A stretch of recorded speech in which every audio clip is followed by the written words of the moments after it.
Banji, gde se održava svetski kup u preciznom sletanju. Tereni za adrenalinske sportove su prednost Soko Banje kao i okoline Niške Banje, a to ljudi koji se tim sportom bave odlično znaju. A na jednom od terena je i naša koleginica Dragana Sotirovski. Dragana, dobro jutro i za tebe. Kakvo je vreme i ima li vetra tu kod vas? Dobro jutro. Iz okoline Soko Banje predivno vreme. Doduše, meni ovaj vetar istočni koji duva jutros ne odgovara zbog frizure, ali zato paraglajderistima, kako rekoste, iz celog sveta i tekako odgovara. Evo, pogledajte, upravo jedan od ovoga trenutka kreće. Start je na ovom mestu gde se mi nalazimo, a cilj ne znam tačno koliko metara naniže. I sada ću da vam predstavim, kažu najboljeg među najboljima, Slovenca, gospodina Matijaša Ferariča. Dobro jutro vam želim, poranili ste. Dobro jutro i vama. Kako je biti najbolji među najboljima? Kažu da ste vi najbolji u ovom sportu, kažu u čitavom svetu.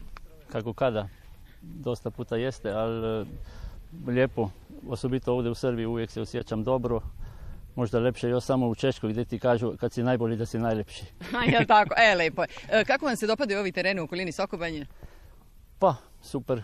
Ako ima dobar vjetar, uvijek se može dobro letiti, tako da vjerujemo da će i danas i sutra biti tako. Želim vam dobar uspjeh, a da vam predstavimo i organizatora, čoveka iz paragliding kluba Grumf iz Niša.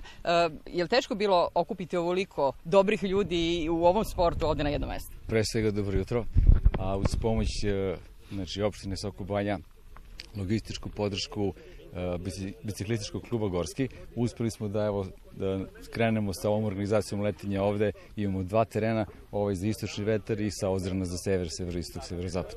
Danas ste ovde, krajem juna ćete biti u okolini Niša? Tako je, krajem juna organizujemo i Ligu Srbije u preciznom sletanju u preletu, tako da izvolite, dođite, posjetite nas. Nadam se da ćemo se i tada vidjeti, a za vas ovoga jutra moram da vam pokažem, s obzirom na to da je ovo jedan vidikovac u okolini Soko Banje, zove se Popovica, da vam pokažem kako se sa ovog prostora vidi srednjevekovni grad Sokograd i time ću ja da završim ovo uključenje iz okoline Soko Banje. Pogledajte Sokograd ovoga jutra, obasjan suncem iz okoline Soko Banje sa istoka naravno.